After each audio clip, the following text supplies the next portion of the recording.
Hello, I'm Christine and welcome to Working From Home Successfully. People are always asking me, Christine, how is it that you remain so committed? Professional, sophisticated, resilient, and most of all, authentic. And I do all of this whilst maintaining the well-being of my Allegra Maurizio. I do take time to make sure I prepare 3 mouth-watering meals for the family a day, all the while holding down a full-time position with the council. Now that working from home has become the new normal, it's all about finding that quality mind share and guaranteeing good work-life balance. As we all know, working from home can bring both positives and negatives. Because I'm an upbeat, motivated and inspiring team player, I've embraced this challenge. Would we have it any other way? It's such fun. All you need to ensure your day is both productive and rewarding is your own office space. This can be done easily and relatively cheaply. Simply convert one of your 4 bedrooms into an office space. Simple. Or, if like me, you think downstairs bathrooms are utterly futile and disgusting, simply get the builders in, have the bathroom yanked out and replace it with a state-of-the-art office. All you need in your state-of-the-art office is a brand new spanking state-of-the-art laptop. Top of the range comes in handy here, so there are no nagging technological issues. 2 monitors so you can spread that work out and get a good picture of your workload. A spare state-of-the-art laptop just in case the first state-of-the-art laptop needs to go in for repair. Those things can get very hot indeed. A headset and microphone that plays Dolby Stereo surround sound. And of course that handy standby, the iPad, in case both the state-of-the-art laptops die and you're left with no way of contacting the troops back in the office. Along with these small items you will need, as all homes do these days, a working laser printer, a scanner, and an ergonomic chair to stop any nagging backaches. After all, posture is the key. I purchased my contemporary design, bespoke, ergonomic racing swivel chair with back support and real leather upholstered armrests from a reputable online source, and you can too. There are so many to choose from, such fun! Now, you do need to be careful of trailing cables, so ensure that you have them tucked away and you are not overloading your sockets. Don't be carrying your folders to and from the office to your state-of-the-art computer equipment. Make several trips to mitigate against any trip hazards. And that's it. You're off. Good luck working from home. You've got this in the bag.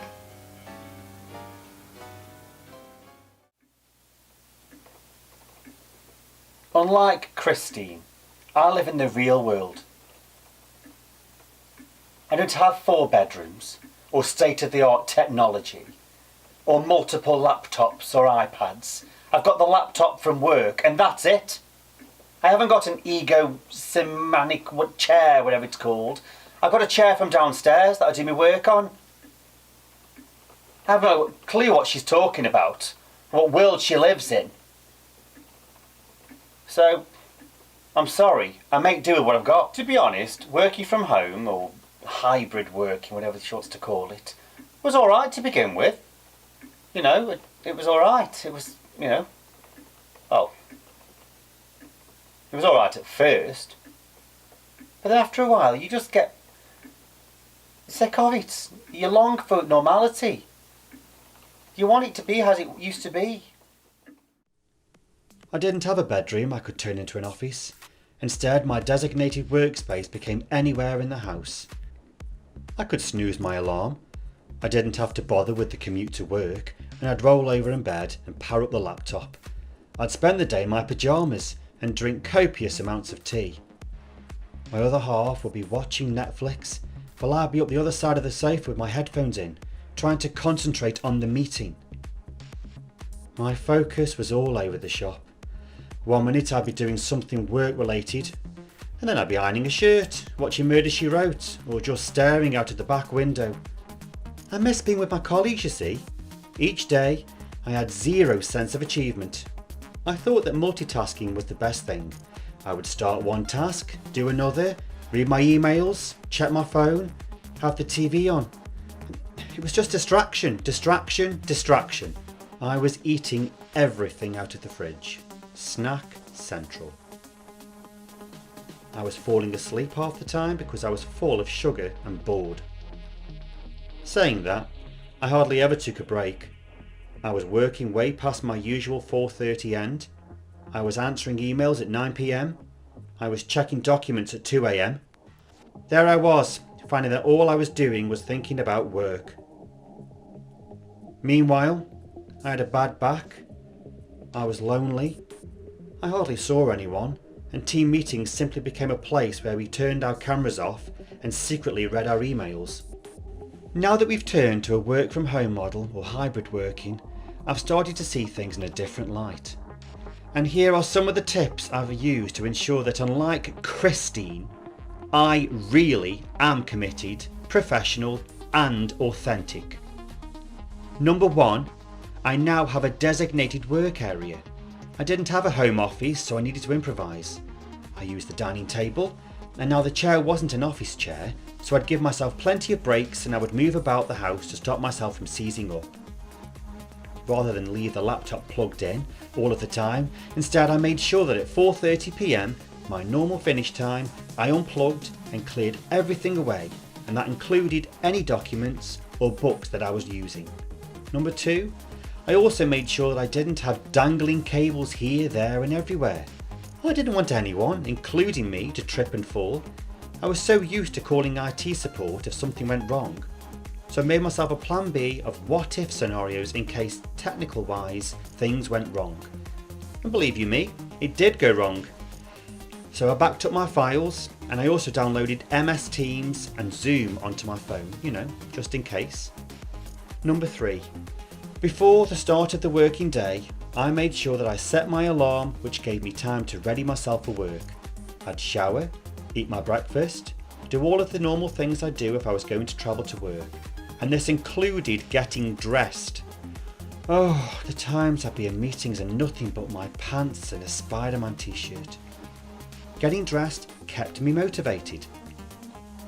Number 4, I would prepare myself for the day ahead.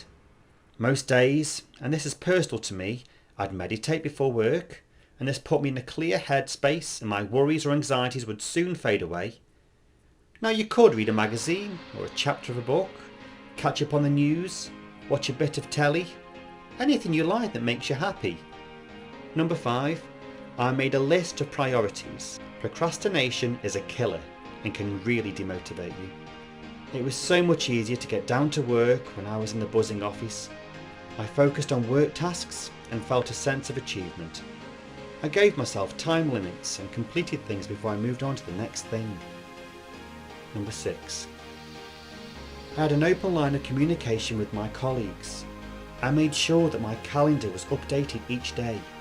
This way, people could see what I was working on and also could see if I was able to join the meeting or not. Number 7. I kept in touch with my colleagues. I checked in with my colleagues and my manager, and we had online coffee mornings. We would just meet for a chat and see how things were going. And this wasn't work related. This was just about everyone's mental health and well-being. The anxiety of missing out can be an issue, so the best way to deal with this is to keep in touch. Number 8. I factored in breaks and a lunch break. 30 minutes away from the laptop gave me time to focus and to recharge. I also drank plenty of water rather than filling myself up with caffeine. I'd often go for a walk after work. I'd pack everything away and then just go out for a quick 20-minute stroll in the fresh air. You try going for a walk or a run, do something physical that makes you feel better. Number 9.